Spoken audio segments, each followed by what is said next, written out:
Good morning and good evening to all the esteemed panelists and members of the audience for joining us today for this exciting conversation about the strategic partnership that we believe will define the 21st century.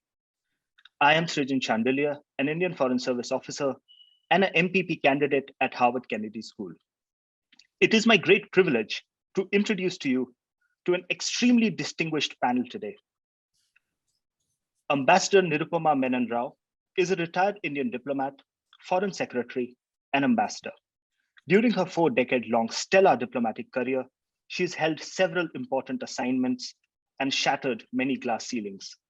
She was India's first woman spokesperson in the Ministry of External Affairs, the first woman High Commissioner of India to Sri Lanka, and India's first female ambassador to China, before serving as India's foreign secretary from 2009 to 2011. At the end of that term, she was appointed India's ambassador to the United States, where she served from 2011 to 2013. A former CFIA fellow at Harvard, she's also taught at Brown University and has lectured at many leading universities. She recently wrote a book, The Fractured Himalaya, based on the diplomatic relations between India and China. Ambassador Kenneth has over 40 years of experience as a senior government official, senior business executive, and a senior law partner. He recently completed service as the US ambassador to India. He previously served in the US government as Deputy Assistant to the President for International Economic Affairs on both the National Security Council and the National Economic Council, and Undersecretary of Commerce and Acting Counselor of the State Department. He's also a Distinguished Fellow at the Council for Foreign Relations. Notably, Ambassador Juster has close ties with Harvard, having obtained his AB, MPP, like me and the moderators, and JD from the Harvard University, where he also supports many student fellowships. Thank you, sir, for joining us. Ambassador Navteej Sarna is a retired Indian diplomat who has served in Moscow, Warsaw, Thimphu, Geneva, Tehran, and Washington, D.C. He has served as India's ambassador to Israel, High Commissioner to the United Kingdom, and as India's ambassador to the United States from 2016 to 2018, from where he retired after serving his country for over 36 years. Ambassador Sarna also holds the distinction for being the longest serving spokesman of Ministry of External Affairs of India, having held the position for 6 years. I, for one, have grown up watching him on TV. An equally accomplished author, Ambassador Sarna has published several books of poetry, fiction, and nonfiction, and is a regular contributor to literary columns and literary festivals. Thank you, sir, for joining us. Ms. Palki Sharma Upadhyay is a journalist and executive editor at WION, World is One News, which is India's only internationally focused channel and covers global news and current affairs from India's perspective. Known for her fearless reporting and incisive comments, she has become the face of India's global reporting. She is also the host of Gravitas, one of the most watched foreign policy-oriented TV shows in the world. Most recently, she was reporting from the front lines of the military buildup on the Ukraine-Russia border. In the true spirit of a student-run conference, we have two young and very bright students of public policy from the Harvard Kennedy School who will moderate today's session.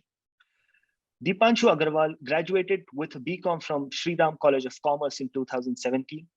A keen political observer, he has served as a legislative assistant to a member of parliament from Delhi and worked for the Observer Research Foundation, a leading think tank in India. Abhinav Sitaraman, with a BA and MA from Columbia University in 2019. Oh, he graduated with a BA, I'm so sorry, and then worked with Milken Institute in Singapore. He's deeply interested in Southeast and South Asia and is joining the US State Department this summer as an intern, from where he hopes to eventually join the US Foreign Service. The discussion will commence with brief opening remark by all panelists, followed by a moderated discussion. We value audience engagement highly and encourage you to post your questions and comments in the Q&A box, which will be answered by the panelists towards the end of the session. With this, I wish you a very engaging and educational experience and a great session ahead. And I'm handing it over to Abhinav now. Thank you. Thank you very much, Srijan. And once again, a very, very good morning or good evening, good night to everyone tuning in from the Boston area, from the US, from India and really from around the world. My name is Abhinav Sitaraman. I'm a current Master's in Public Policy student at Harvard Kennedy School. And along with Dipanshu Agarwal, we are delighted to co-moderate this session today. And we're also thankful to each of the panelists for your generosities of time and look forward to hearing your insights while in conversation. And thank you to the audience for joining us as well. So as you think about the evolution of the US-India relationship, how would you evaluate bilateral ties today? And how do you envision the growth trajectory of this relationship as we continue to progress through this decade towards 2030 and perhaps even beyond? Ambassador Rao, we'd love to start with you for your introductory remarks. Thank you. Thank you, Abhinav, and thank you, Srijan, for your words of introduction. It's wonderful to be a part of this panel at the Harvard India Conference organized by students of Harvard like you all, and to join Ambassadors Justa and Sarna and the wonderful Palki Sharma on this panel. So I may not stick entirely to your, if I may say, diktat about the title of our discussion today, but I'm just going to perhaps meander a little and speak my thoughts on the relationship, the nature of the relationship, and the strategic context in which India and Indian foreign policy finds itself today. So here I begin. Even as it is a truth universally acknowledged that relations between India and the United States have grown from strength to strength, especially in the last few years, it's imperative that we also recognize that no foreign policy relationship exists on its own by itself. You just have to put yourself in the shoes of the policymaker in the Ministry of External Affairs in New Delhi to understand that. What is the view from South Block? And I'm not talking of the central vista that stretches down Raisina Hill. India's foreign policy today faces some of the greatest challenges it has ever dealt with over the last 7 decades and more since independence. Now, China consumes us all. It is the most important and variable component in our strategic calculations today. Its presence in our neighborhood, its inroads in the Indo-Pacific, and for India particularly, the Indian Ocean, the aggressive Chinese moves we have witnessed along the long northern border straddling the Himalaya mountains, China's embrace of Pakistan, and its no-holds-barred courtship of countries like Sri Lanka and the Maldives, its pervasive presence in Myanmar, its jockeying for advantage in Taliban-ruled Afghanistan, its muscular presence in Nepal, the ingress into Bhutan, we are confronted with a formidable adversary that seeks to contain India and curb our potential to achieve the status of a leading global power. The Galwan Valley bloodbath of June 2020 in eastern Ladakh, where we lost 20 army personnel in a confrontation with the Chinese PLA, effectively shattered the last vestiges of trust and confidence in our relationship with China. Things haven't really looked up since then. But this does not mean that the mood in Delhi is despairing or one of resignation. Even as efforts to de-escalate the situation on the border with China continue, we have engaged in balancing moves to help mitigate the situation we face. The India-U.S. relationship has become an asset of ascending value in this scenario. It has become closer, deeper, and even more substantial, so much so that it is now a critical strategic partnership that is of political, diplomatic, military, and economic importance for India. And that's the trajectory I believe it will take in order to address what you said about the years ahead. Organically linked to this relationship between two of the world's leading democracies is the whole evolution of the quadrilateral security dialogue, or the Quad, as it's popularly known. The Quad is not a military alliance, you've been told that time and time again, but it straddles the Indo-Pacific as a manifestation, a presence that involves four of the open, non-autocratic, constitutional democracies of the region: Australia, India, Japan, and the United States. And its reach reinforces regional security through cooperation in new frontiers of critical and emergent technologies, public health, vaccine diplomacy, supply chains, telecommunication, maritime security, military exercises, counterterrorism, cybersecurity, disaster relief and humanitarian assistance, energy and climate change related cooperation, infrastructure development, and the stress on a rule-based, open, inclusive, resilient, and secure Indo-Pacific architecture, all of which are the concrete, actionable propositions that Foreign Minister Jaishankar referred to recently in Melbourne when the Quad foreign ministers met.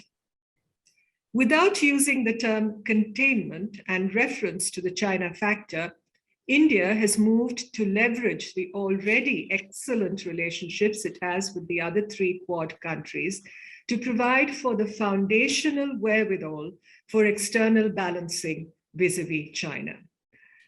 India's foreign policy was once described by former Indian Prime Minister Manmohan Singh as founded on cooperative pluralism.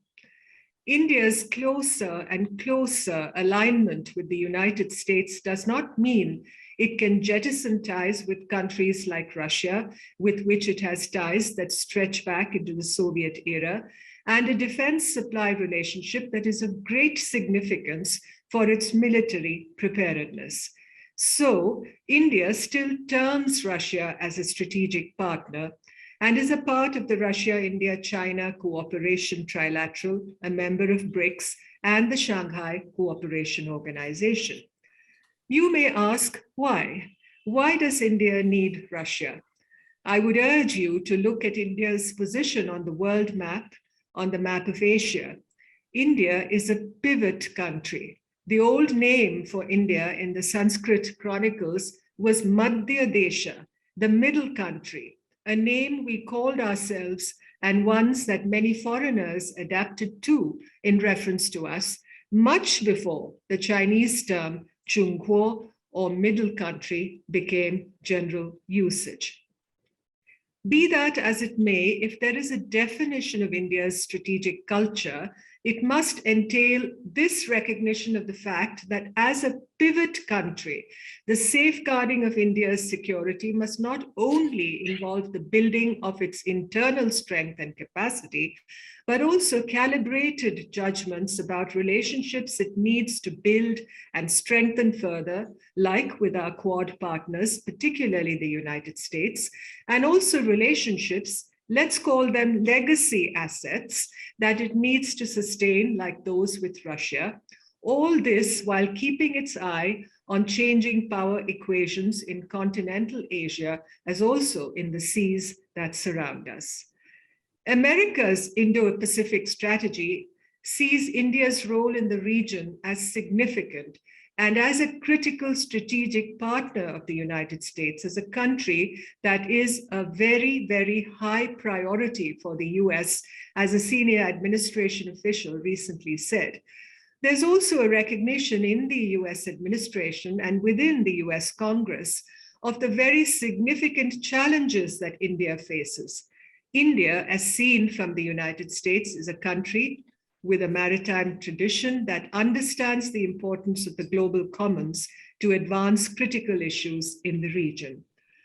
All this then is the backdrop against which India and the United States have worked in a sustained fashion across changes of government to forge a relationship that benefits their national and security interests, their democracies, and their peoples across every dimension, whether political, diplomatic, economic, and military. As former Deputy Secretary of Homeland Security Jane Lute noted recently, not as allies, but as fellow travelers on parallel journeys. This is a quote from Jane Lute.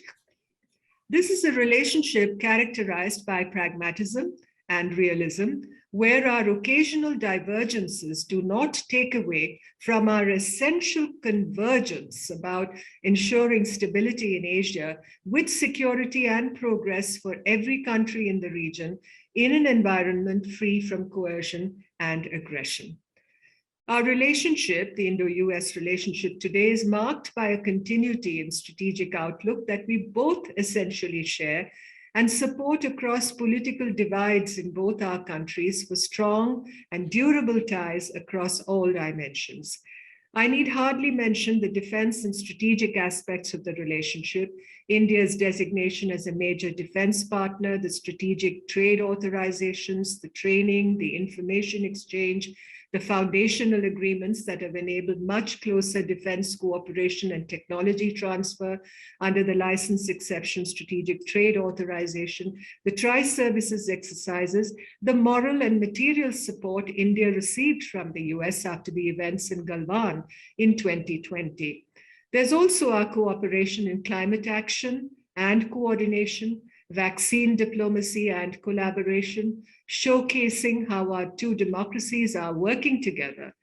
India has a particular interest in emphasizing the technology and investment aspects and possibilities in the relationship, as also our knowledge and education partnership as it impacts the lives of our young demographic and the enormous prospects and possibilities of the digital economic partnership.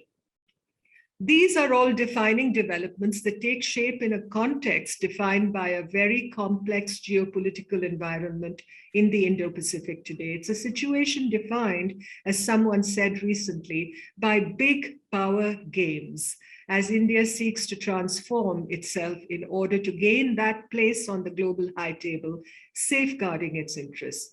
I recognize that India is going to find it harder to be in the middle amidst these big rivalries that are playing themselves out, particularly since it confronts one of the sides in this rivalry, China, all along its northern borders.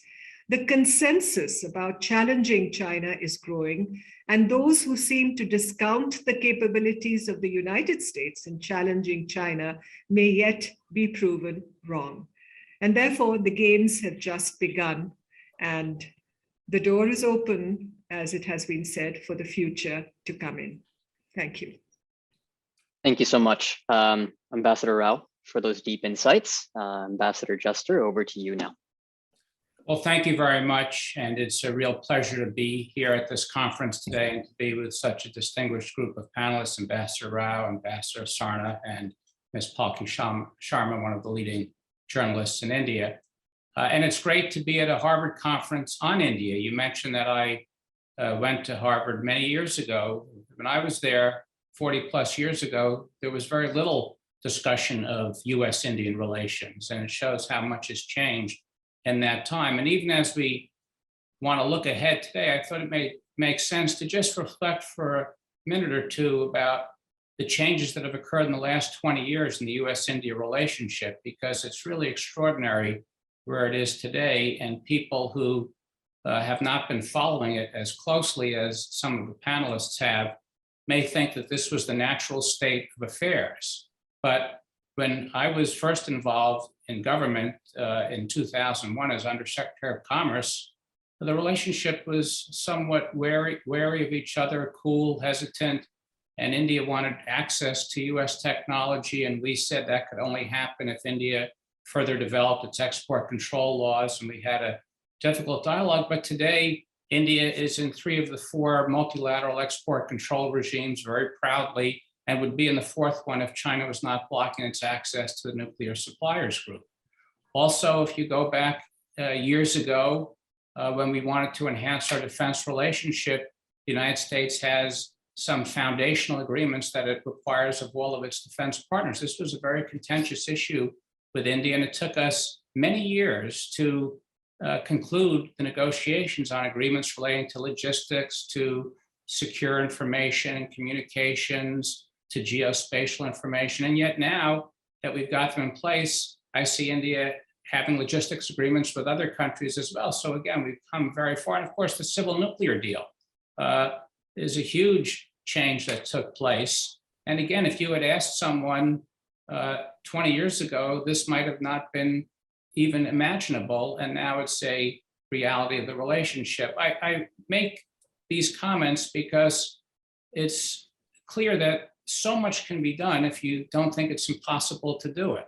And over the last 20 years, we've accomplished enormous amounts. So one can only think about what the next 10 years of the relationship will hold. I think Ambassador Rao gave a very good overview of all the activities that we're now engaged in. Really, the relationship covers every area of human endeavor, and it's defense, counterterrorism, non-proliferation, trade, investment, energy, the environment, education, agriculture, science and technology, space, the oceans, and many, many more subjects. We don't agree on them all, but we continue to work through them and make progress. And we now are also working in the Quad regional grouping, which is something, again, that had first come up in the wake of the tsunami of 2004, but it sort of dissipated in 2008 after the Chinese objected to it. And it was really revived in 2017, and something that I and colleagues of mine worked on very hard.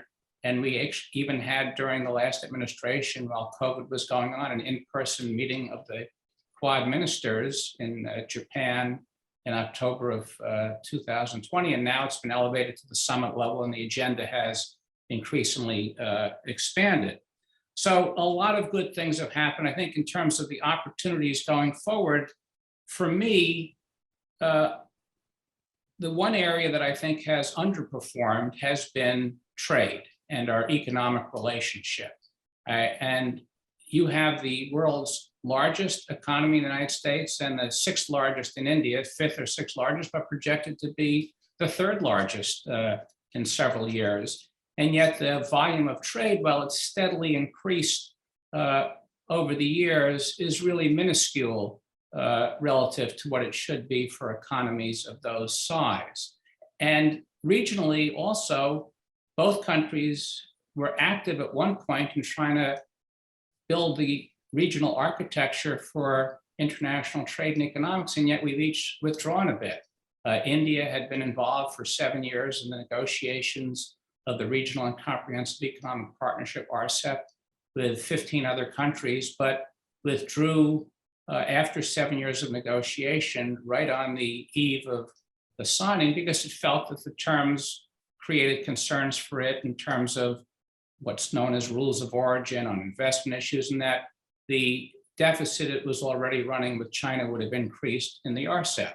So the RCEP now is in effect with 15 nations covering a huge amount of international economic growth overall, and yet India and of course the United States are not part of that. The United States has been a key country in shaping and signing the Trans-Pacific Partnership, and yet we abruptly withdrew in 2017, and the Biden administration has not expressed any interest in getting involved in what's been a reconstituted, comprehensive and progressive partnership of Trans-Pacific, agreement of Trans-Pacific Partnership. And so we've also pulled out of the other big regional economic agreement. And so this is something in the economic and trade area that I think our two countries need to get back to the drawing board on and really focus our attention. I was glad to see that recently the U.S. Trade Representative Catherine Tai visited with Piyush Goyal, the Minister of Commerce and Industry, and they're going to revitalize the Trade Policy Forum and really try to clear out the underbrush of trade issues between them. And then I think there are a variety of things going forward that one could do, but it's going to take a commitment at the political level. Right now, there is a certain degree of domestic opposition in both countries to enhance trade because there's a view that it is taken away jobs from the middle class domestically and also damaged manufacturing bases. And those are legitimate concerns that need to be addressed, but trade still is an important part of each country's gross domestic product. I think it counts for maybe 40% of India's and about 25% of the United States. So that's a major issue to deal with. I'm happy to discuss that further as we go along in the conference. Another area of great opportunity is healthcare. And we've seen this highlighted by the COVID pandemic. The United States and India have actually worked together for many years on health-related issues. The United States works with India to try to eliminate tuberculosis. When I was ambassador, we opened with India a hub in Calcutta for antimicrobial resistance. We've worked together on HIV/AIDS. And now on COVID-19, we really have complementary skills. The United States was critical in terms of developing vaccines. India is critical in terms of the production of them through its tremendous facilities in country.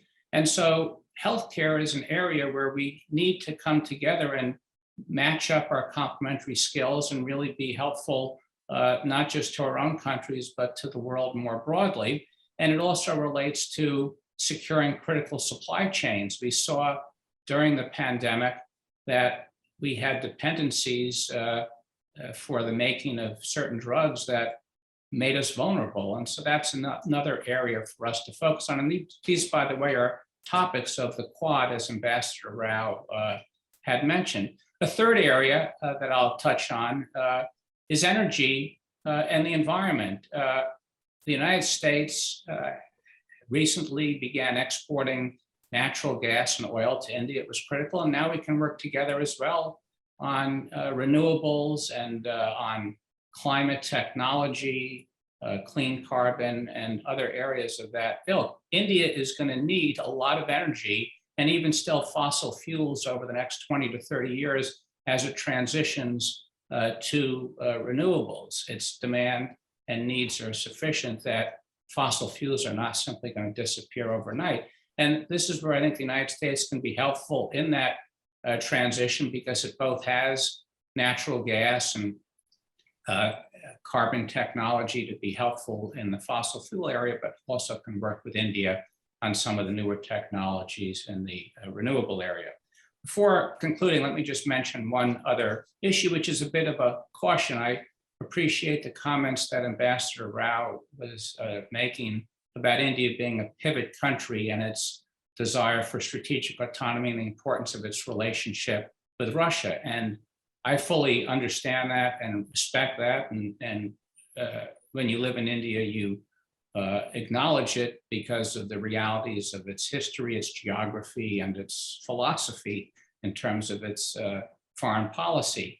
But I'm just wondering whether the world conditions are going to start to put some pressure on that thinking. And we've talked about the rise of China, but even in terms of technology, I appreciate that India has historically gotten a lot of its weaponry from Moscow. But if it wants to get the leading technology, there are going to be limitations on how much the United States can give to India if it's concerned about the compromise of that technology, not through any nefarious acts, but simply because software can pick up other software.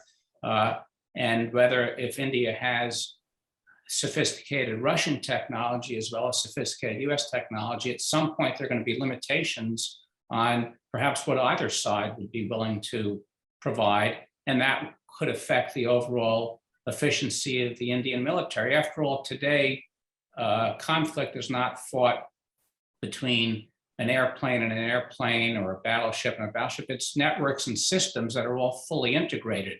And to the degree you have different systems that not only aren't integrated, but are actually adversarial, that's going to limit the sophistication of your own military and its ability to fight in wars. And this is highlighted if China continues to rise in an aggressive way, as we've seen on the border with India, but also elsewhere in the region, as Ambassador Rao said. So I'm not preaching as to how India has to deal with this issue, but I simply flag it as an issue that may come up in the next decade that both sides will have to reckon with. And I think they need to discuss it candidly and openly and decide how to address it going forward. So let me stop there. But again, I want to emphasize what has been said already by Ambassador Rao.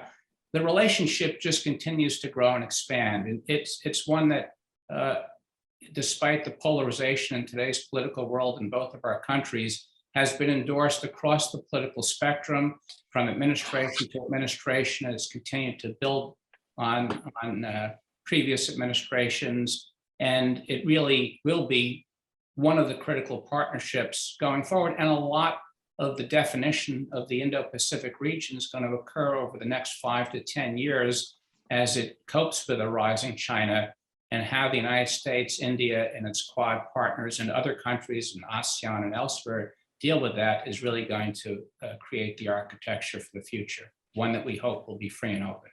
Thank you. Thank you, Ambassador Juster, for those wonderful introductory remarks. I now request Ambassador Sarna to present his introductory remarks on the Indo-U.S. bilateral relationship. Well, thank you very much, and thank you for including me in this very distinguished panel. Thank you also for making me speak when I'm going to speak, because all the hard work has been done so wonderfully by Ambassador Rao and Ambassador Juster. And honestly, on the relationship, there is very little left to say.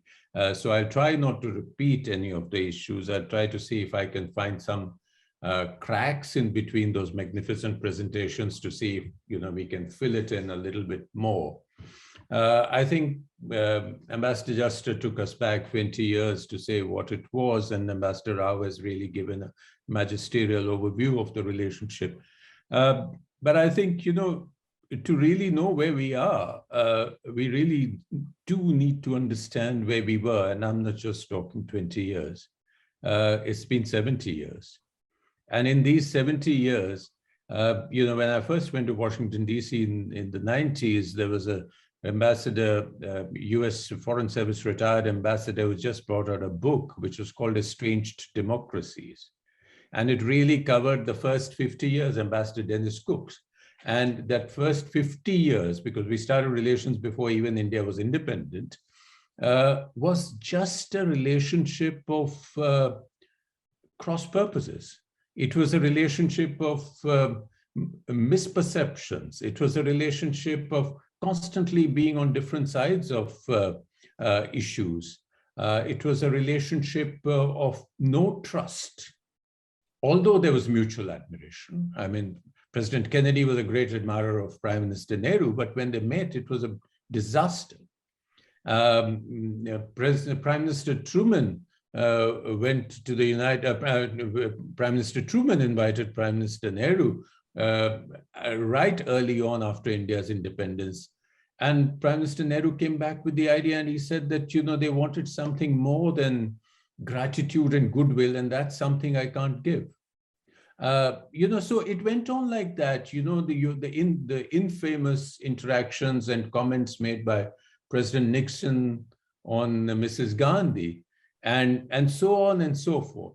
So what I'm trying to say is, since, a lot of the substance has been covered, what has changed is the texture of the relationship.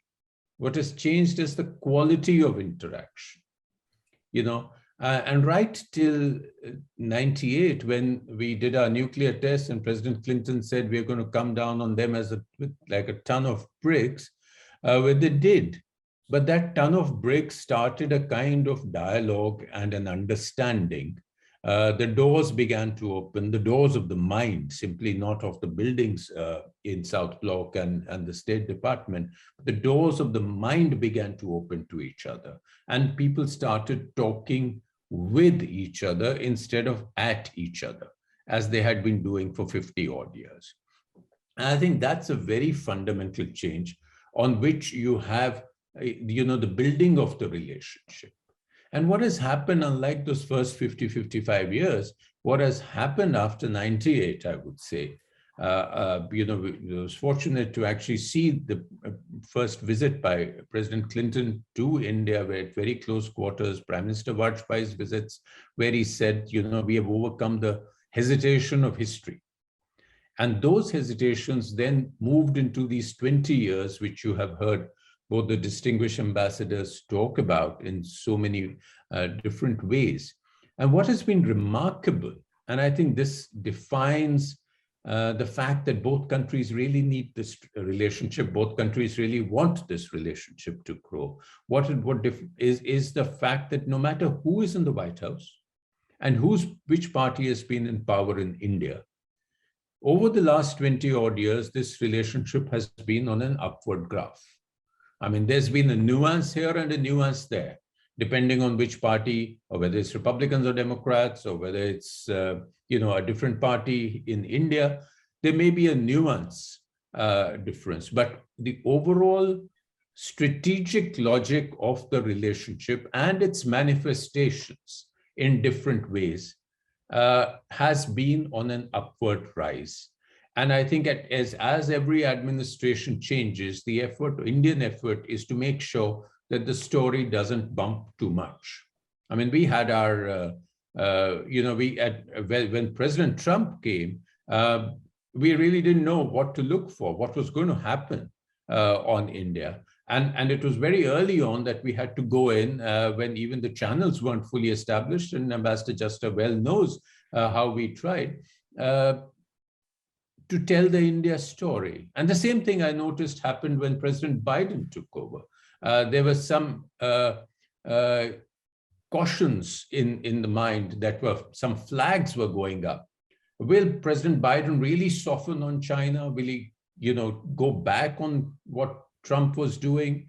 Will he come down very strong on some, say, India's domestic issues? How will it all work out? And then again, of course, the relationship has constantly gone up no matter what. To define the trajectory of the future, I think that's already well done. But I think what's important is, if I can, in the last 10 odd years, what has really been put in place after the nuclear deal are all the building blocks for a relationship which is predictable, which may have, it's not an alliance and never will be, I think, but it has all the solid building blocks. For instance, in defense, as Ambassador Juster said, we would not have imagined those foundational agreements being signed 10, 15, 12 years ago. And we have signed almost all of them in the last 5 years. And here is a point which I'd like to make to what Ambassador Juster said regarding India's, making sure that technology is safe, not for lack of intention, but because of the way technology works. And I think this was a question which has been considered very closely when those foundational agreements were signed. And this is a question to which answers were found. Obviously, otherwise, those agreements would not have been signed. The exercises which Ambassador Rao mentioned, they have just grown from strength to strength. The strategic tier authorization 1, which India has got, really puts India on the NATO level in terms of access to dual-use technologies. And it's amazing when every time I go through that list, unless it has changed now, I find that even Israel is not on that list, despite the very close relationship between the US and Israel. And so we have really, in terms of security, in terms of defense, we have all the building blocks for a great relationship ahead. We have some problems. Our purchases are now up to $20 billion, which is huge considering we were virtually zero about 15 years ago. But to keep this going, and here it also impinges on the trade aspects, which Ambassador Juster mentioned, to keep this going in terms of defense trade, we must move on to more technology transfer. And that is something which is one of those issues which is not worked on so effectively when it comes down to the nitty-gritty. We can't always be buying, we also need to be producing. That's on the other security aspect, which has been very important, is counterterrorism. And here there has been an increasing affinity, increasing convergence of thought, increasing institutional setups like this counterterrorism dialogue, which was started when Prime Minister Modi visited Washington in 2017, which enables us to constantly supply each other with information, so that when suddenly there is a call on sanctioning somebody at the UN or under the terrorism committees, it's not a surprise. We're already preparing each other, and that has really been reflected in recent decisions of support taken by the US and by India at the United Nations. I think there are other aspects which have gone into changing the texture of this relationship. The diaspora. The diaspora, which was growing, but was more or less, cocooned in its own preoccupations about 20 years ago, is today increasingly political. It's increasingly important in terms of public life. Yes, they were always good professionals. I mean, there's hardly a congressman you can call on in the United States Congress or the senator who doesn't tell you my neighbor is an Indian or my dentist is an Indian, and it really helps because there is already a very positive connect with each of those people. So the diaspora has played a tremendous role. Today, you can see it in the highest echelons of the Biden administration. That has been playing a great role. And I think Quad has been mentioned in great detail, but I think the aspect of the Quad that's really important to my mind for the coming decade or perhaps more, nothing sweetens a friendship more than having a common enemy. And I think that's China has really provided that. We will constantly go on saying that Quad is inclusive and China, if it plays by the rules, can come in, but we know that China is never going to play by the rules. And this is the Quad and is sort of interlinked now so deeply into the bilateral relationship that much of what we can't do bilaterally, we are doing in Quad. And this will apply to our economic relationship, which has been having hiccups as long as you can remember between India and the US.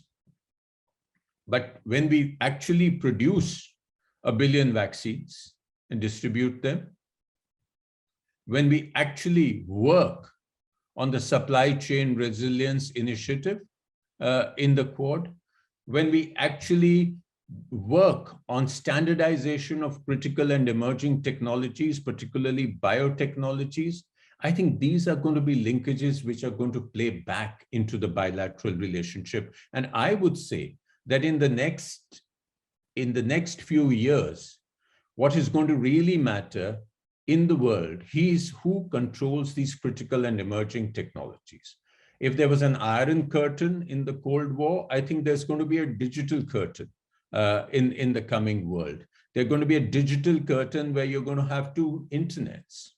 There's going to be a digital curtain where you'll travel to parts of the world where your email and your social media accounts will not work because it'll be another person controlling them, another set of technologies controlling them. And I think that is the battle which is today on. We are, as you see, at the moment, it looks very sporadic and all over the place. But I think if you step back and you'll see the patterns emerge, you'll see the patterns emerge of how what I call bespoke coalitions are coming together for various purposes. I mean, you have the EU's global gateway, which is going to provide infrastructure financing to countries as an alternative to the Chinese infrastructure financing. And similarly, the Quad is going to try to do the same thing on different issues.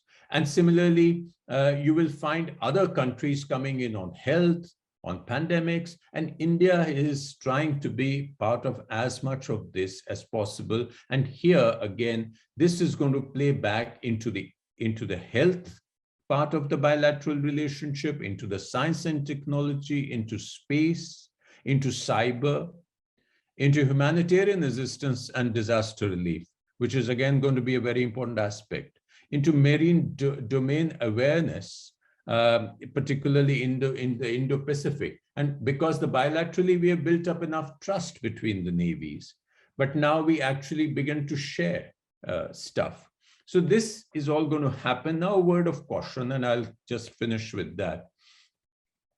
I think Ambassador Rao talked of this at great detail, but basically, I think what it's been understood, but it's a work of, it's something which takes a lot of energy of the relationship away. There are two things. One is that India is not an ally. So India is never going to be able to agree on everything. And India will have its other relationships. Russia has been mentioned, Iran is another. India will have these relationships, and the US should have the cushion to take that as part of the larger strategic bargain. Similarly, on trade,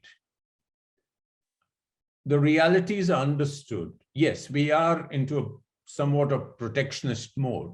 There are issues which are not clear at the moment on, say, data localization.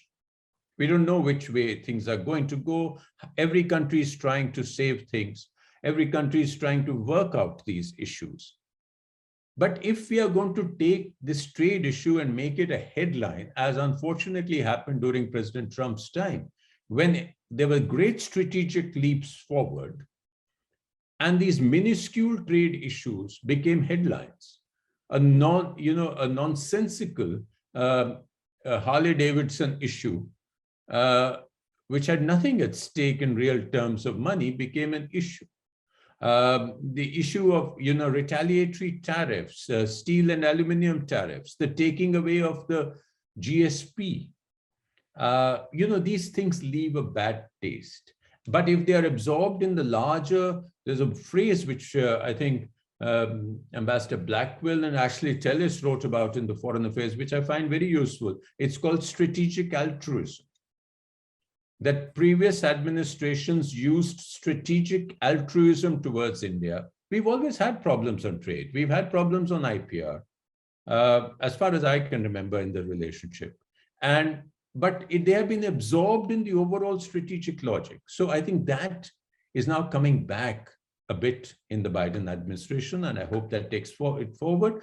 And the other is, of course, the relationships with Iran and Russia. I mean, the amount of energy that has been wasted on the relationship on CATSA. And it's a non-starter to begin with. You can't have the only major defense partner. India is US's only major defense partner who gets that term. And you can't be sanctioning your major defense partner, because then you're cutting your nose to spite your face. So I think these are things which still can cause bumps in the relationship. Hopefully, as we go forward, there will be a greater understanding, and we'll be able to place them in perspective. So I'll stop there, and happy to carry on the discussion. Thank you. Thank you, Ambassador Sarna. I now request Ms. Sharma to present her introductory remarks and to keep it a bit brief so that we can move on to question and answer rounds with the moderator as well as the audience. Thank you. Absolutely. Thank you very much, Dipanshu, Abhinav, and my co-panelists, Ambassador Rao, Ambassador Juster, Ambassador Sarna. This is August Company, and I'm honored to be part of this conversation.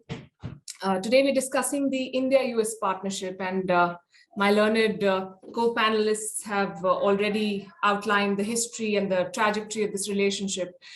So I'm going to focus on some other aspects that have shaped this relationship. I think my camera is a bit hazy, and technology is not my friend, so I'm going to try and fix that first. But let me, while I get help, let me just dwell on the few points, 3 or 4 points that I thought I could, without repeating what the other speakers have already spoken about and very well explained what is shaping this relationship. I think this discussion comes at a very, very relevant time, because we are looking at a war-like situation, like you mentioned in your introduction. I've just come back from Ukraine, and Europe is on the brink of war, and we have two opposing sides. On the one side is Russia, on the other is the U.S. Of course, Ukraine is at the center of it, and both of these countries are strategic partners of India. So how does New Delhi navigate this? It's an exercise in forging convergences and managing divergences, as Ambassador Rao said. It's also about aligning international responsibility with your national interest.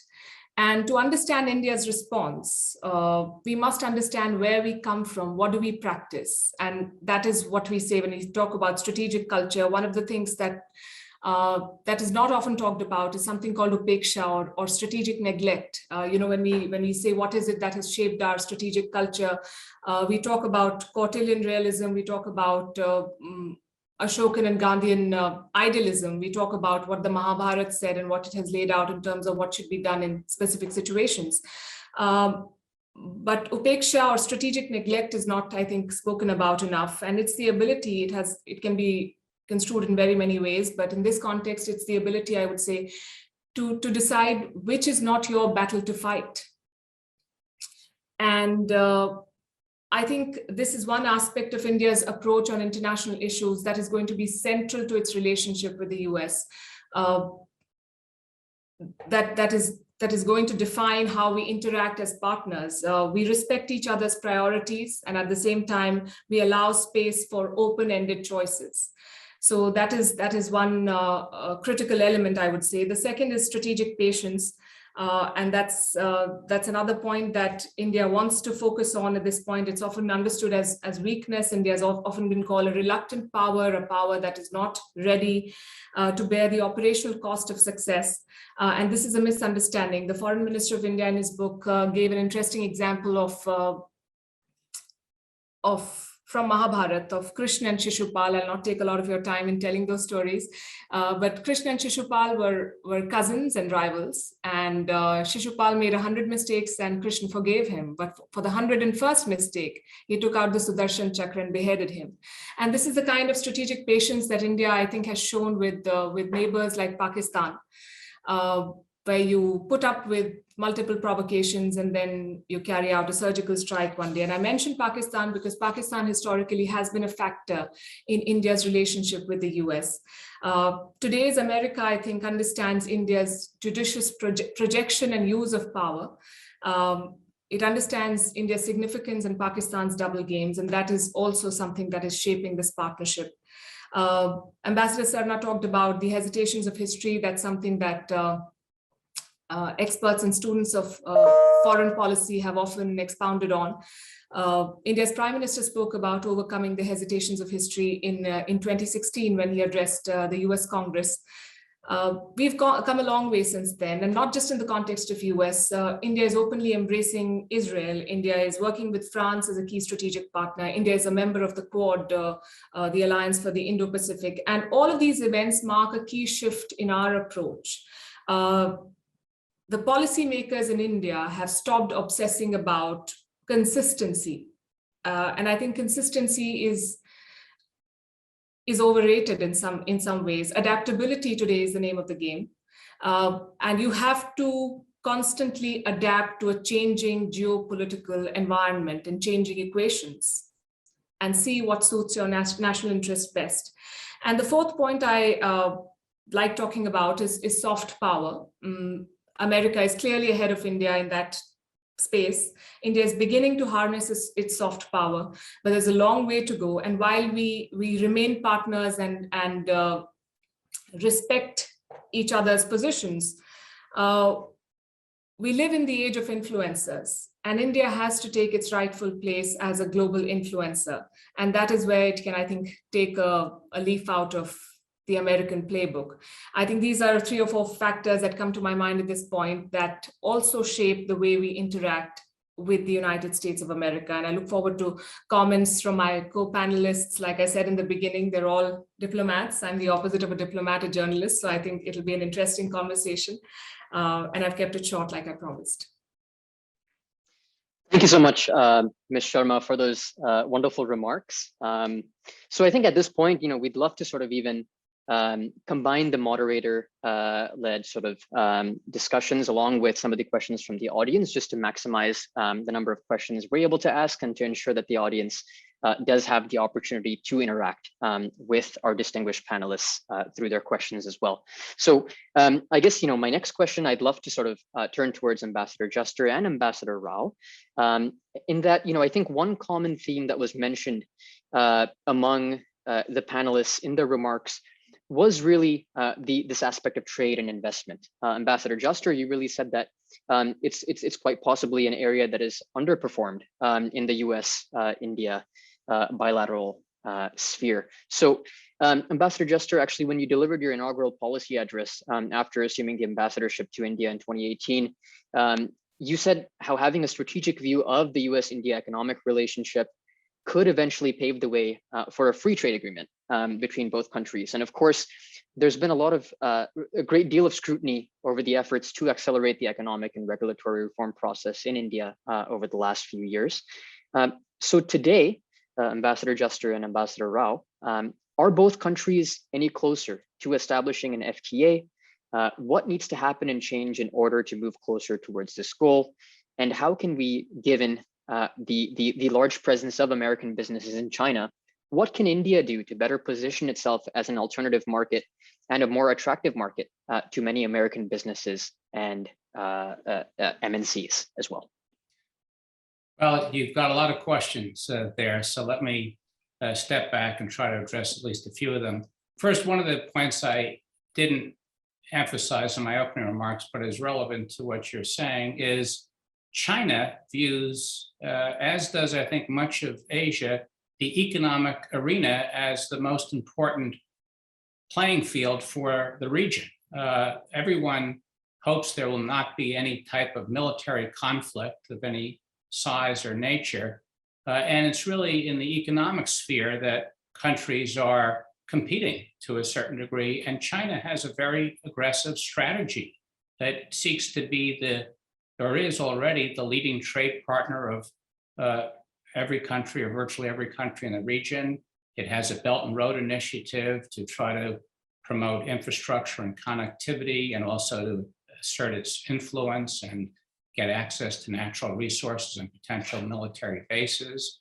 And it is, as I mentioned, led the way for the Regional and Comprehensive Economic Partnership, the RCEP, and is now even applied to be part of the Comprehensive and Progressive Agreement on Trans-Pacific Partnership, even though it falls way short of the standards of that agreement. So that's why I think the US-India economic relationship has got to take off further. And I fully respect the comments made by Ambassador Sarna on India's views on trade. But if in fact, as Ambassador Sarna also mentioned, we're moving potentially into a world where there'll be a curtain between the digital economy that China's running and the digital economy of the rest of the world, we're going to have to figure out a way between the United States and India to come together on these issues, both for giving further ballast to the bilateral relationship, but also for helping to structure the regional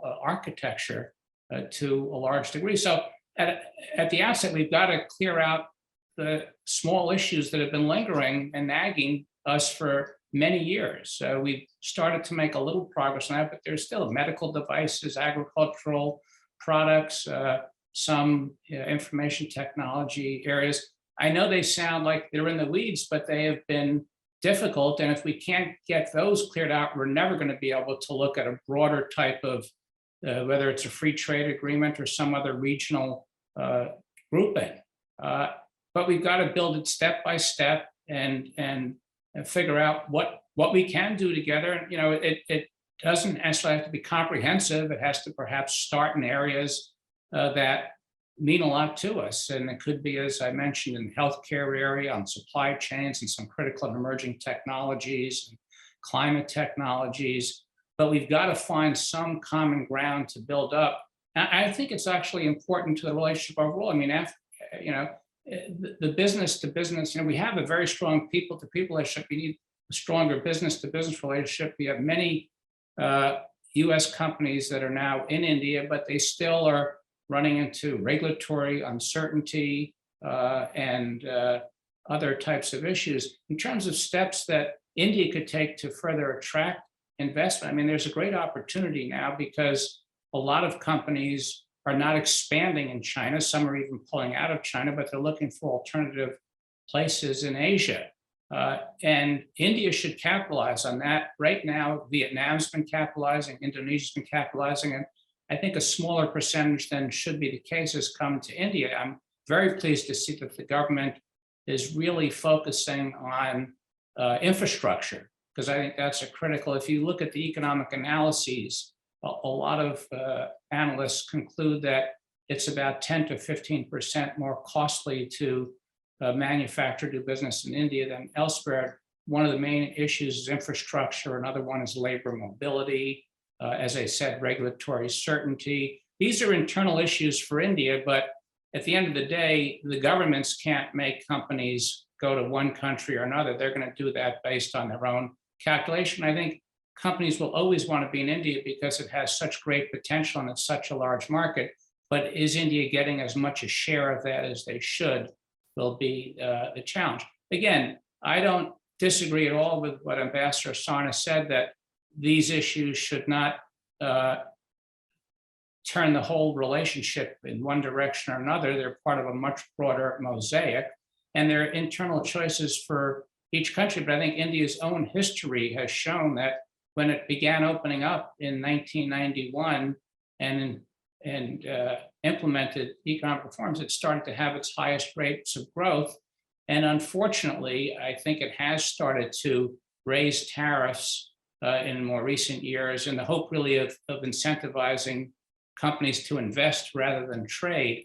But I'm not sure the two can be separated. I think companies often begin with a trade relationship, and then as it becomes more successful, they start to invest more, move over their production, their research and analysis. And so the two go hand in hand. And even to produce, you have to have imports and exports of parts and materials going back and forth. So this is an area, and when I say it's strategic, sometimes people say, well, therefore, don't let it bother you because we have a broader strategic relationship. But I'm trying to express it in a way that it's significant, and therefore you need the political leadership to get involved. You cannot just have the trade experts arguing about certain issues. Sometimes the political folks need to say, this is or is not that important, and here's what we need to do to move to the next level. So there's a lot of questions you asked, but that's an effort to give an overview of some of the issues.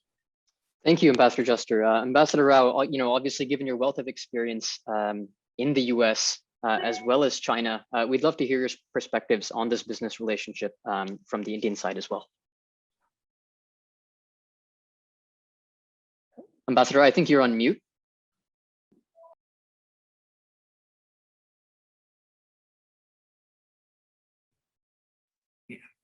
Abhinav, I think trade, technology, economic partnerships, they should form the bedrock of any strong strategic partnership. And that includes for India and the United States also. I think there has been a climate in both countries which has looked a little askance at free trade agreements and closer trade partnerships in the last few years. And there are many factors that have contributed to it. I think in India, particularly the experience with China and how over the last 2 decades or so, Indian manufacturing was completely wiped out by Chinese imports into India.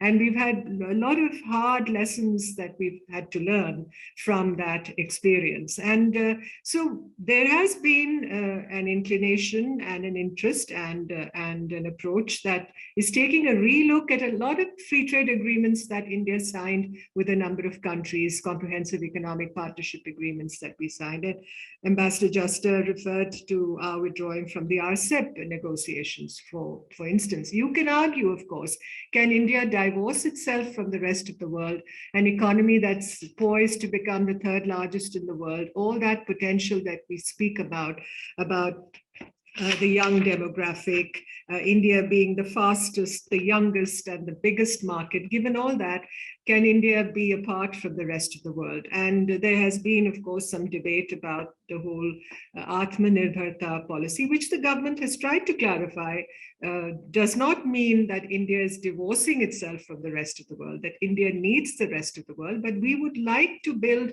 our inner strengths and capabilities when it comes particularly to the manufacturing sector and the introduction of new and emergent technologies, because it is a question of India's modernization. It's a question of India joining the global high table. But most importantly, it's a question of creating livelihoods and sustenance for our very, very large population.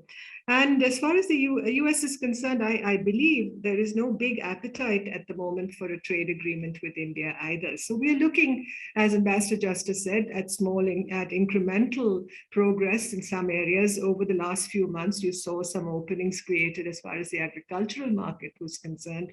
India's decision to bring in US pork, for instance, which I think made the headlines in both countries, and also our, the US approval for the export of our mangoes and pomegranates, for instance. But that apart, I think we have to look very closely at our manufacturing sector. Now, today, I think the regulatory environment for doing business in India has improved. I think efforts have been made to improve that, and the ease of doing business, we've moved up several notches in the World Bank Index. But of course, there's much more ground to be covered. But I just was reading the other day that Apple, for instance, exports 1 million smartphones to the US market from India today. So that's the way to go. I hope that will be a sign of better days to come when it comes to trade. And we didn't speak too much about the knowledge partnership. And I think in education also, there's much more opening for more investment and the exploration of new possibilities. And of course, we spoke also about collaboration in health and dealing with the pandemic and all that we're doing on vaccines, and the fact that we can do so much more together as far as third country partnerships are concerned also. That's one aspect I thought I should mention. Thank you, Ambassador Rao. My next question will be to Ms. Sharma about soft power, a point that you had mentioned in your introductory remarks, and you've also done a very strong show on the concept of soft power and the potential that India can build in your episode on Gravitas Plus. You've highlighted the absence of India's soft power despite the country having tremendous potential. International Day of Yoga is an example, but it remains an aberration in that sense. The US has projected Hollywood and Harvard, amongst other things. What do we project? How can India make a concerted attempt at projecting and exerting soft power across the world? What is that starting point? How should that, or what should that concerted attempt require? And also, what about the role of Western media outlets, who have, in a way, recklessly and sometimes irresponsibly painted India in a negative light?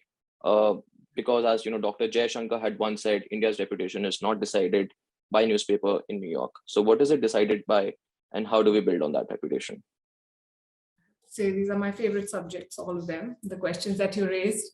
India has a lot going for itself. And like I said, India definitely needs to do a lot more to project its soft power. Reclaiming the heritage of yoga is a welcome step, a good step. Movies can play a big role. That's something else that we focused on, and they already do. In fact, I'm sure my co-panelists would agree. You go to any part of the world and you meet somebody who's seen an Indian movie. I've met a Nigerian driver in Bogota telling me about Hema Malini and Dharmendra. I've met people in Ramallah who played Bollywood songs for us when we went there to welcome us. So Indian movies already reach the whole world.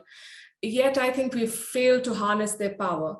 Hollywood, on the other hand, not just entertains, but also helps in narrative building. It's in fact something that builds or shapes the worldview of millions of people the world over, not just Americans. I can give you one example. A child in India gets selected for a NASA project, and that's news, and that's a headline in the newspapers. But a child in India gets selected for an ISRO project. It's not a headline. It's on probably the notice board of the school or in the parents' WhatsApp groups. the Russians were space pioneers. The Chinese are taking strides in space, but you speak to the man on the street and there is a good chance that he or she will not be able to name the Russian or the Chinese space agency, but they will all know NASA. And it's not like all of them are interested in space. It's because of the soft power, and that's what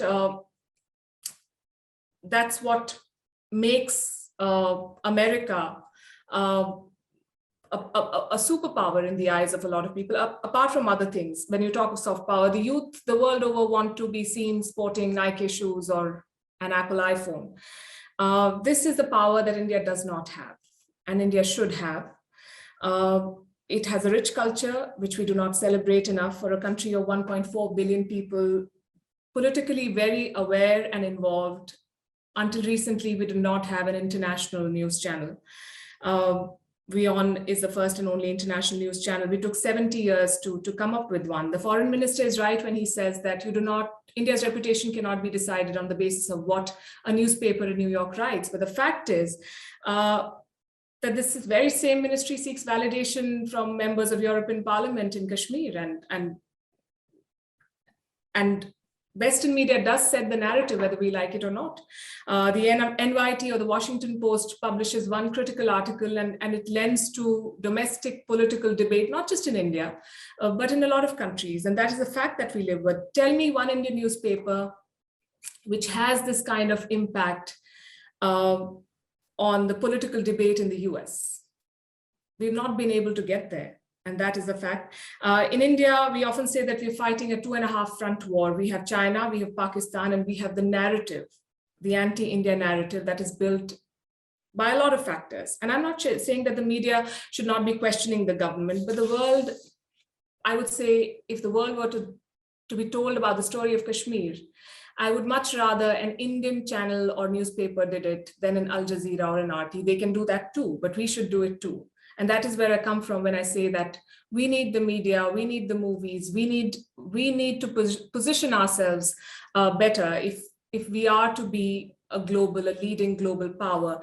The West has embedded journalists who go to war zones and who show their army in action and put them on the moral high ground, and that's how the world sees the US Army in large parts of the world as saviors. They go there to establish democracy. That is the narrative that is pushed.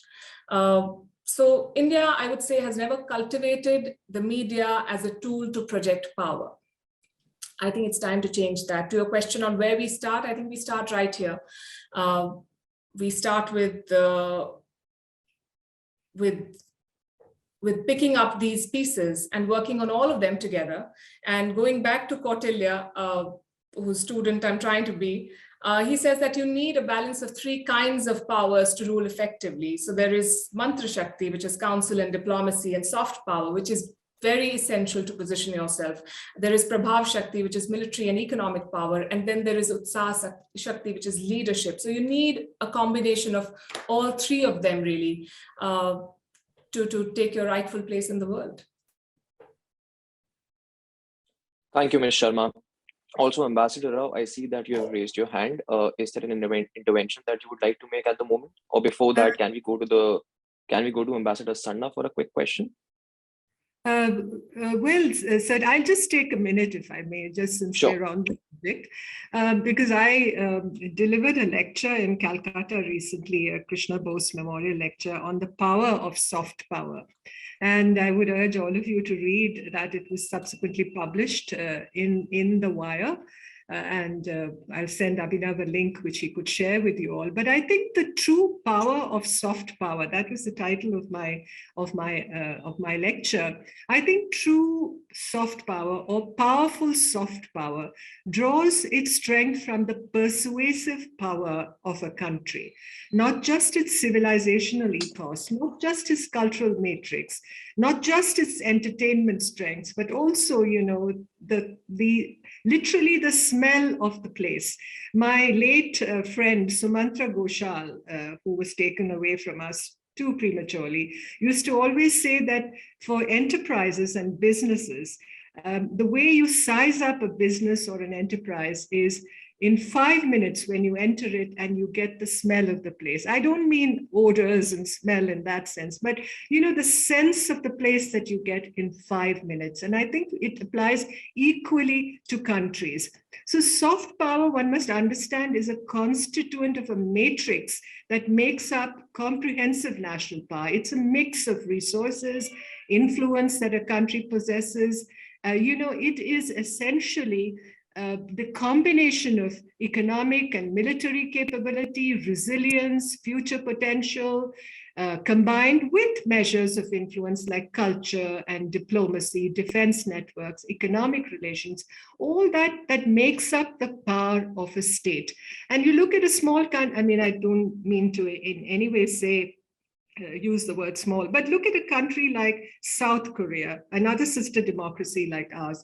Look at the power of Korean pop today. Look at the way they're using that, modern expressions of a national identity to serve a country's foreign policy. And I think in India, we have a lot of rethinking to do on this process. I may sound like an iconoclast, but I tend to be an iconoclast sometimes. And this is what I have to say, my 2 cents. Thank you, Ambassador Rao, for that intervention. I now go to Ambassador Sarna. Ambassador Sarna, my question is that, there's a new Quad in town that is gaining traction. It's a security, or it's an economic arrangement, amongst India, Israel, the US, and UAE. The foreign minister of these 4 countries have called it an international forum for economic cooperation. And this comes along with India's active engagement with the Middle East in the last 7-8 years. So what do you, as the former ambassador to Israel, see is the primary objective or set of objectives of this particular arrangement? Is there a security angle to this economic cooperation? Because these are times in which several countries, especially China, have sought to weaponize their economic integration and supply chains. And there is a global discussion about visible US retreat from multiple territories. There is a participant in the audience called Arohi Chandragupta. She's mentioned this particular US retreat. Territories like Afghanistan, possibly Ukraine. So in your opinion, do you see these arrangements being completely immune from this visible US retreat in other areas, or do you see a more active role of the US in shaping these arrangements, both economic and security? Thank you, Dipanshu. If you permit, before I come to that question, I want to make 2 small brief points. One Absolutely, is to thank Ambassador Ambassador for what he said on our trade issues. And I may have given an incomplete impression in my last intervention. I entirely agree with him that we have to get the small issues out of the way rather than wait for a magic silver bullet. And when I mentioned the Harley-Davidson, I really think that we could have finished it very easily, and we didn't. We gave up a good opportunity. So I totally agree with Ambassador Juster. When these are small irritants, which need not, they should not become the tail that wags the dog. That's the only thing. And on the issue of soft power addressed by Palki and Ambassador Rao, I have a slightly different take. I, of course, agree with what Ambassador Rao said, that, soft power is something which is evoked, not exercised.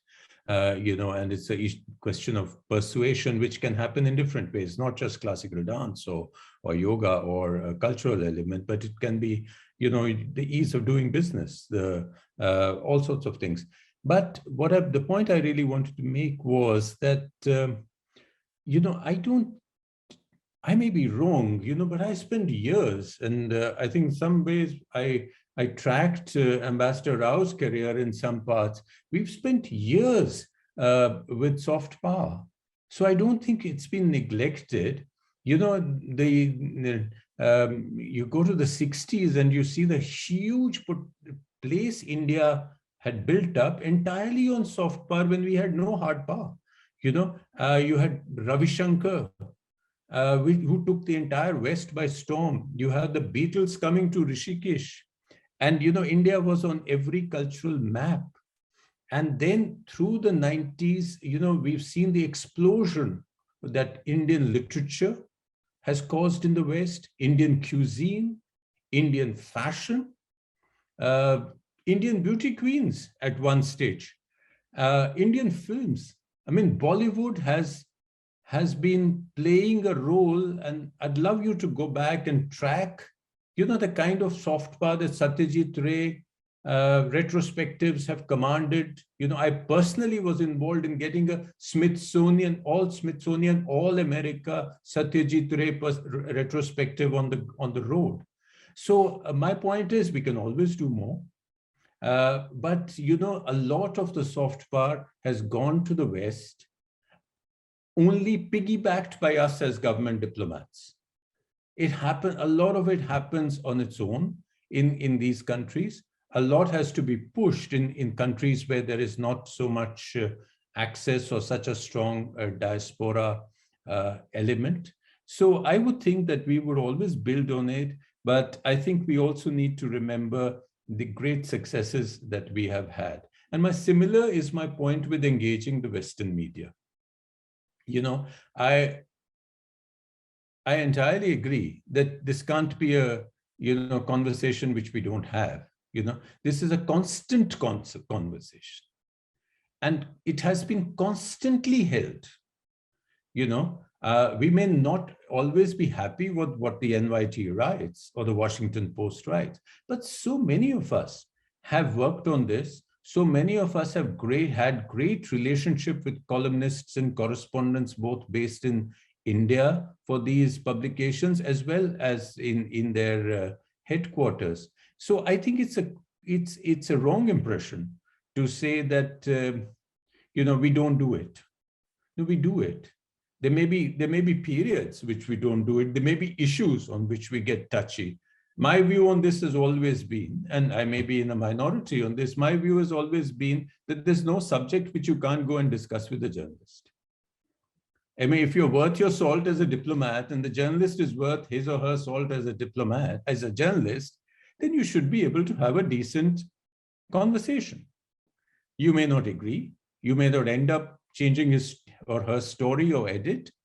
But if there is sense in what you say, I think an element of that goes in, and it should.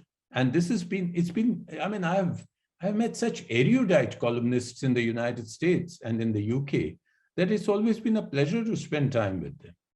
And I think that is something which I'm sure younger generations of diplomats are doing and will do, because that is somewhere it's in the ethos of the Foreign Service. And but then again, I said, maybe I'm too close to the subject, having done this for several years, but that's where we are. Coming back to the new Quad, I think it's very early days for the new Quad. It's being called Quad because it's 4 countries.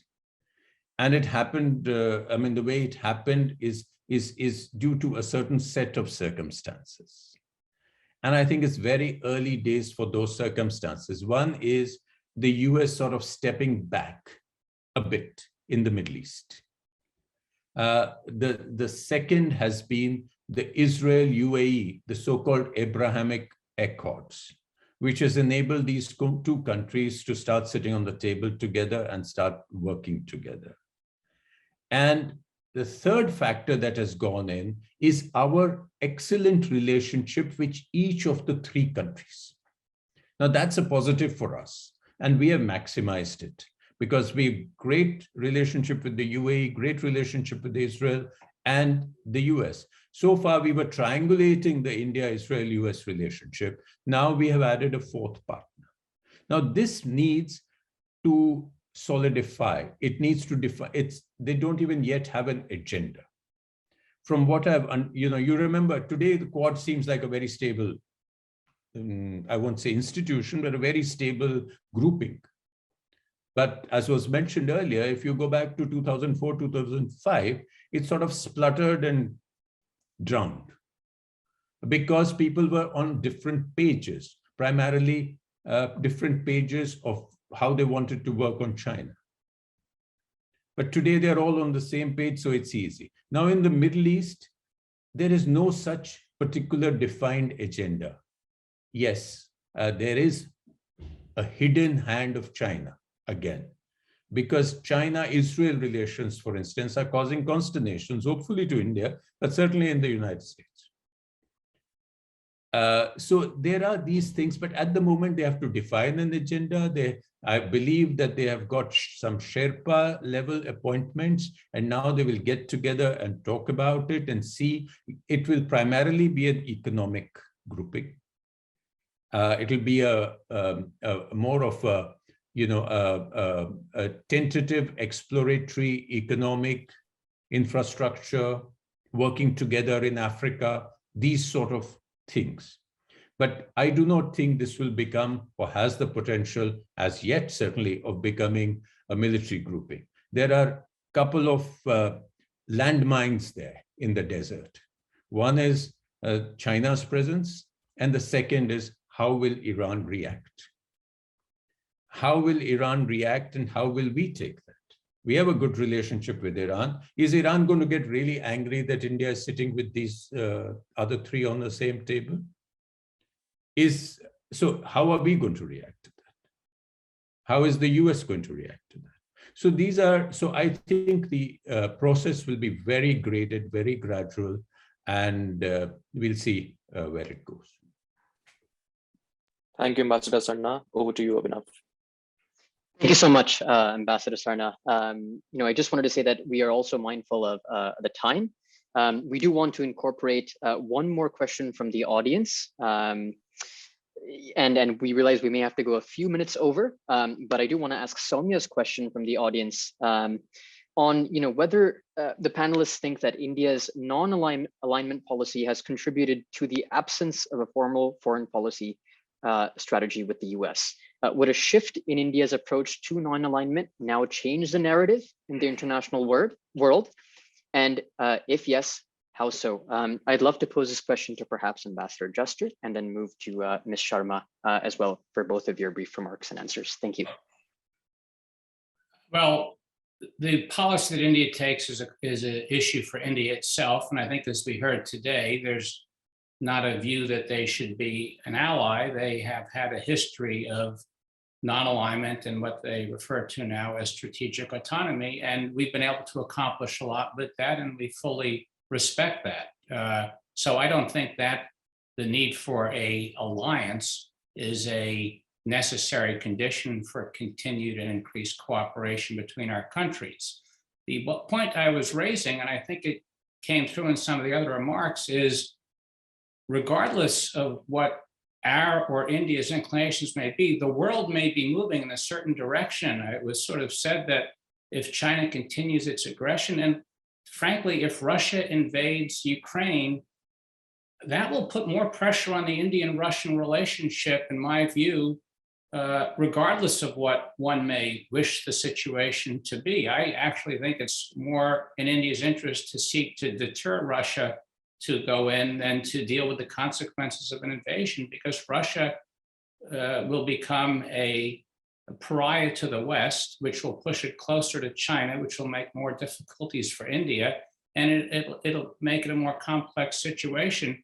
And China and Russia may get closer together and be on one side of a divide, whether it's the digital divide or elsewhere, that a lot of other countries on the other side, it may not be that easy to be in the middle of that. And that's the way the world may evolve. And that will pose some challenges for India, in my view, to maintain a pivoting or balancing role.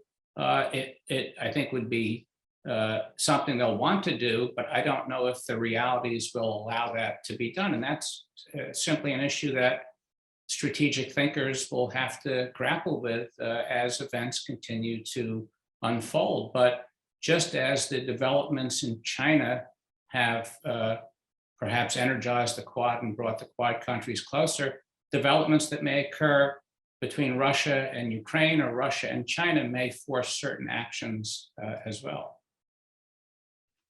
Thank you so much, Ambassador Juster, and over to you, Ms. Sharma, for your answers.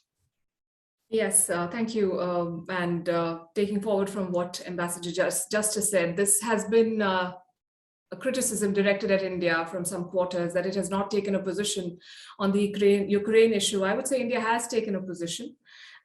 India is not a fence sitter. India is in fact asking people on both sides of the fence to come together and talk. And India's statements at the United Nations Security Council have been clear that all sides have to make sure that there is no attempt at escalation. And this is what we call strategic autonomy. And I can give you very many examples. I would not say that a formal alliance or the absence of a formal alliance in the past has hampered India's relationship with the US or any other country for that matter. India is a member of the Quad. Being a member of the Quad, India has also bought the S-400 missile defense systems from the Russians. And while the US imposed or slabbed CATSA sanctions on a NATO member like Turkey, it has not done that with India because India is an important partner in the region and the Americans realize that. While two other Quad members, Japan and Australia, took clear positions towing the American line on Ukraine at the recent Quad summit, India did not. And Ukraine or Russia were not part of the Quad joint statement. They were not mentioned. So like Ambassador Rao said, you seek divergences, you seek convergences while you also manage divergences. And that's very important. That's what India has been doing with all its partners, not just the US. That also applies to our approach vis-a-vis China. We have to put our national interest first. India shares a border with China, America does not. So America raises issues like the Uyghurs and Hong Kong, and India does not do that. Despite whatever happened in Galwan, we saw a record $100 billion trade with the Chinese in the last year. So I would say that India's position focuses on what suits India's interests. And that is the same in the case of Russia. And earlier, there was also a discussion, I'm not sure if on this forum or a discussion I had earlier, but there's also a talk of America's retreat from the international space and the failure to adhere to policy commitments when presidents change. And we've seen a recent example with the Iranians who are seeking a Congress clearance for the nuclear deal. They will not take the president's word for it. And that should tell you something about what an alliance with the US can mean. You don't put all your eggs in one basket, and India is keeping its options open. Thank you, Ms. Sharma. And with that, thank you, honorable guests, for taking out the time from your very busy schedules to enlighten us with your views and insights. Immensely grateful to you all for understanding the limitations that different time zones and geographies placed on us, in planning the logistics of such conversations, and especially this one. And now I pass over the baton to Srichan for closing remarks. Thank you so much. Unfortunately, we've run out of time a little bit. In fact, let me tell this to everyone. This is supposed to be the longest panel at India Conference. And now I wish that it were a little bit longer still.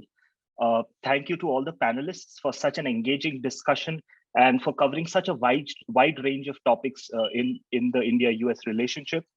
I reiterate my gratitude to you for taking your time off and speaking to the students. And I'm very sure that each one of the attendees will leave this session enriched in some ways. Thanks to Abhinav and Dipanshu as well for moderating the session so well and raising pertinent questions that are on the minds of so many students here. We also have, the conference also has a strong lineup of several excellent panels. Yes, I was just waiting for Gopal for this. And we have a few panels that are ongoing right now and another that will start in a few minutes.